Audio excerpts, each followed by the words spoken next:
ngayon, pag narinig nila yung pangalan na Jesus, feeling nila masyadong intimidating, masyadong banal, masyadong corny, parang puro church, gano'n.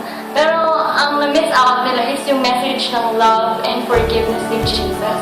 Masyadong nilang nililimit yung name or yung pangalan or kayang magawa ni Jesus inside the church. But Jesus made the whole universe, and you cannot limit God. And God can take away your burden, your sin, and that's what the young people need today. Kasi masyadong naghahanap ng love yung mga kabataan ngayon. And that love can only be found in one person.